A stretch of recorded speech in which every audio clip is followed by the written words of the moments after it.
안녕하세요. 토사부입니다. 수도권의 농가주택이나 오래된 단독주택을 취득하는 목적은 감가상각이 다 된 오래된 주택을 땅값만 지불하고 상대적으로 저렴하게 매입한 다음에 주택을 리모델링해서 투자 겸 거주 또는 임대 이런 식으로 둘 다 누리려는 목적이 있습니다. 결국에는 토지 투자 목적입니다. 이런 수도권에 몇 채 남지 않은 농가주택은 주택이 깔고 앉아있는 부속 토지가 넓습니다. 예를 들어서 300평 토지에 주택이 한 40평 정도 건축이 되어 있으면 나머지 260평 토지에는 텃밭을 일구고 있는 형태입니다. 토지주가 상속을 받아서 대대로 살아온 수도권의 농가주택은 시간이 흐를수록 주변이 도시화되고 인구가 늘어나면서 용도 지역이 변경되는 경우들이 종종 있습니다. 예를 들어서 자연녹지 지역이었던 토지가 1종 일반 주거지역이나 2종 주거지역으로 편입이 됩니다.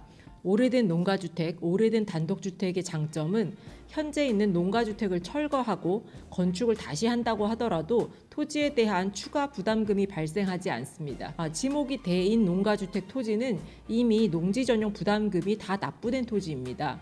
하지만 농가주택이 아무리 토지 투자를 위한 좋은 방법이라고 해도 주택에 대한 취득세 중과 대출 규제 등 주택을 규제하는 추세에서는 더 이상 주택을 추가로 취득하는 것은 달가운 상황이 아닙니다.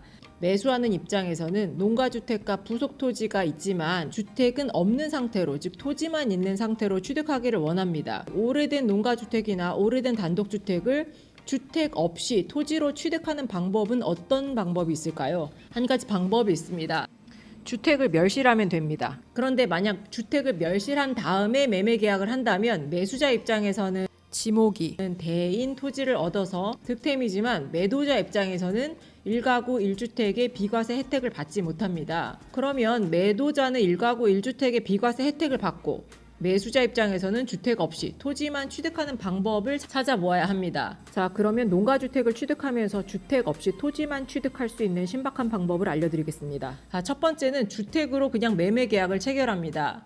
일단 계약 당시에는 주택이 있어야지만 매도자 입장에서 1가구 1주택의 비과세 혜택을 받을 수가 있습니다.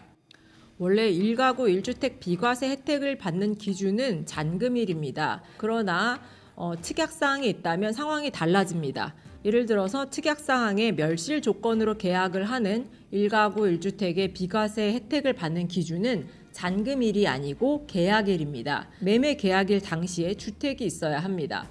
자, 요거에 적용되는 소득세법을 한번 살펴보면 소득세법 시행령 제154조 제1항의 규정에 따른 1세대 1주택 비과세의 판정은 양도일 현재를 기준으로 하는 것입니다. 그러니까 잔금일을 말하는 거죠.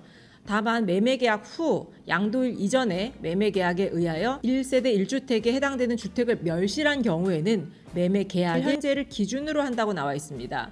이 특약을 적용을 받으려면 두 번째, 주택 멸실 조건을 특약사항에 넣습니다.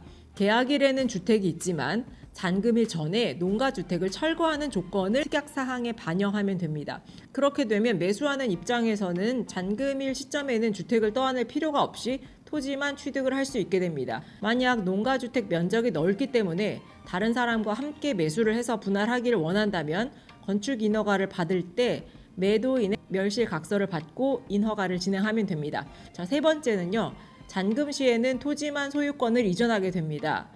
예를 들어서 수도권의 농가주택이나 오래된 단독주택은 토지가 넓기 때문에 공유로 매매를 할 경우가 많은데요. 이럴 경우 토지 투자를 할 때, 매매 계약을 할 때 첫 번째는 공유자가 있으면 그 공유 지분으로 주택에 대한 매매 계약을 체결합니다. 두 번째는 매매 계약 후에 주택의 멸실을 하게 됩니다.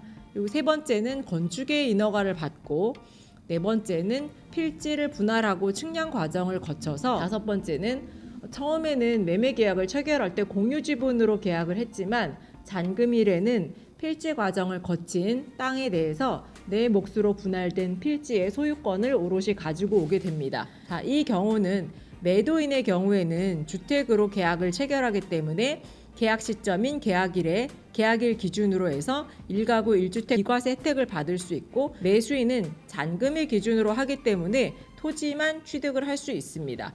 그러면 주택에 대한 취득을 하지 않기 때문에 부담이 없고 토지에 대한 투자만 할 수 있는 아주 좋은 케이스입니다. 대신 매도자와 매수자 둘의 상황을 서로 잘 이해할 수 있게 협의를 잘 하는 것이 중요합니다. 수도권의 농가주택에 대한 토지 투자, 오래된 단독주택에 대한 토지 투자에 대해서 궁금한 사항이 있으시면 댓글 달아주십시오. 영상이 도움이 되셨다면 구독, 좋아요 눌러주시고요. 토사보TV를 마칩니다. 감사합니다.